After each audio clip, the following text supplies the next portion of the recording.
Ladies and gentlemen, this is Miss Cosmo 2025.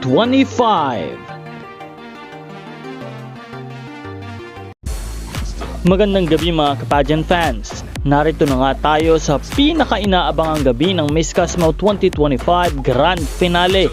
At talaga naman palaban ang aura ng gabi dahil isang very special judge ang rumampa sa red carpet.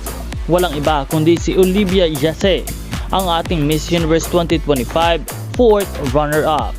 Sa unang tingin pa lang ay kapansin-pansin agad ang kanyang outstanding look tonight.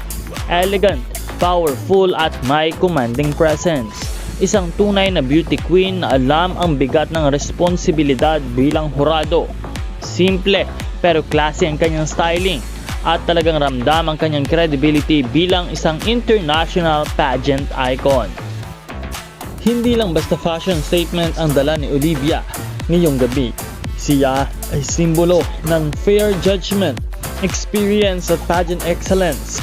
Kaya hindi may iwasang itanong ng maraming fans, siya na kaya ang magiging susi upang makamit ni Chelsea Fernandez ang corona ng Miss Cosmo 2025.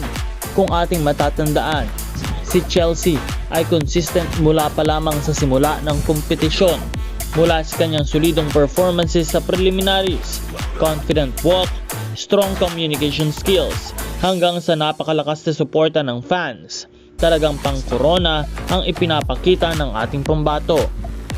At ngayong gabi, sa presensya ng isang huradong tulad ni Olivia, mas nagiging exciting ang laban. Isang hurado na alam ang pressure ng final question, ang bigat ng gown competition, at ang tunay na kahulugan ng pagiging isang modern beauty queen. Kaya't patuloy nating suportahan ang ating pambatong si Chelsea Fernandez sa kanyang laban at samahan sa kanyang journey sa Grand Finale ng Miss Cosmo 2025. Huwag kalimutan na mag-subscribe dahil magbibigay po tayo ng live updates para sa inyong lahat sa nagaganap na Grand Coronation Night. Maraming salamat sa panonood.